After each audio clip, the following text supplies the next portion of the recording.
নমস্কার, চলে এসেছি আজকে আরেকটা আমিষ রেসিপি পাবদা মাছের ঝাল।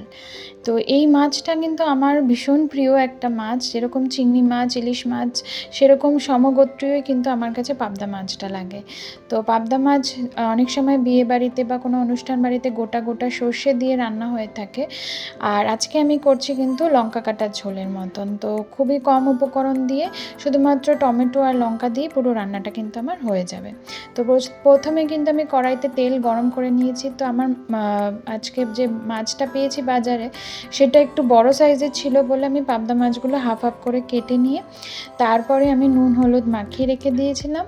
আর তারপরে আমি একে একে করে ভেজে নিচ্ছি। তো পাবদা মাছ অনেক সময় ভাজার সময় খুব তেল ছিটকায়, অনেকেই সেটা বলেন যে অনেক সময় হাতে ফেটে চলে আসে তেলের অনেকটা পোর্শন। তো সেইটা অ্যাভয়েড করার জন্য আপনারা যদি নুন হলুদ মাখানোর সময় একটু তেল দিয়ে মাখেন পাবদা মাছগুলো, তাহলে কিন্তু এইরকম প্রবলেম আর আপনাদের হবে না।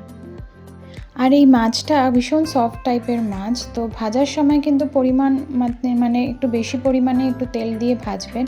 আর খেয়াল রাখবেন কড়াইটা যেন একদম ক্লিন থাকে, একদম পরিষ্কার থাকে, নয়তো কিন্তু কড়াইতে ধরে যাওয়ার একটা চান্সেস খুব থাকে। আর তারপরে যখন আপনারা খুঁচিয়ে তুলবেন তখন মাছটা ভেঙে যাবে। তো আমার দেখুন এরকম করে একে একে মাছ সবকটাই ভাজা হয়ে গেছে। তারপরে যেটুকুনি তেল বেঁচেছিল তার মধ্যেই আমি কালো জিরে আর রসুন কুচি আর লঙ্কা আমি চিড়ে ফোড়ন দিয়ে নিচ্ছি।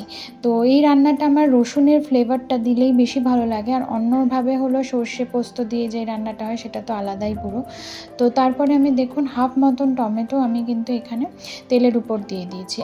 আরেকটা ভাগ মানে টমেটো আর সাথে 1.5টা মতন টমেটো কিন্তু আমি লঙ্কা দিয়ে পেস্ট বানিয়ে নিয়ে রেখেছিলাম মিক্সিতে, সেটা আমি পরে দিয়ে দেবো।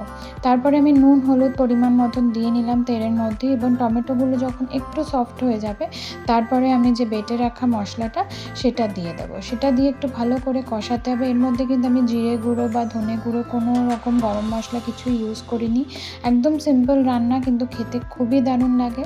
আর দেখুন আমি বেশ 5 মিনিট মতন কিন্তু কড়াই খুন্তি দিয়ে নাড়িয়ে নাড়িয়ে আমি মশলাটা কিন্তু ভেজে নিয়েছি। তারপরে মিক্সি ধোয়া জল 1 কাপ মতন, 1 কাপ কি 1.5 কাপ মতন জল আমি দিয়ে নিলাম, কারণ আমার এই মাছটা একটু মাখা মাখাই ভালো লাগে। আপনারা যদি জলের পরিমাণ মানে ভাতের সাথে একটু ঝোলটা পছন্দ করেন তাহলে জলের পরিমাণটা বাড়িয়ে দেবেন, এবং সাথে নুনটাও। তো তারপরে দেখুন আমার মোটামুটি ঝোলটা ফুটে এসছে। তারপরে একে একে আমি যে ভেজে রাখা মাছগুলো সেগুলো দিয়ে নিচ্ছি। আমি একবার আমার এক বিয়েবাড়িতে গেছিলাম, সেইখানে আমি একটা খেয়াল করেছিলাম যে মাছগুলো যেহেতু ভীষণই সফট, সেক্ষেত্রে মাছ ভেজে রেখে না ঝোলটা ফুটিয়ে নিয়ে তারপরে যেই বাসনে ভাজা রেখে দেওয়া হয়েছে মাছগুলো তার মধ্যে অনেকে ওই ঝোলটা ঢেলে দেন, তাতেও অটোমেটিক্যালি মাছগুলো কিন্তু ঝোলটা অ্যাবজর্ব করে নেয়। ওটাও করতে পারেন। তো আমার যেহেতু মাছের পরিমাণ খুবই কম ছিল আর কড়াইটাও আমার মোটামুটি বড়, তার জন্য আমি কিন্তু মাছটা দিয়ে দিলাম কড়াইয়ের মধ্যে। তো এইভাবে দেখুন তারপরে লাস্টে আমি ধনেপাতা কুচি দিয়ে গরম গরম পরিবেশন করব। কেমন লাগলো নিশ্চয়ই কমেন্টে জানাবেন। ধন্যবাদ।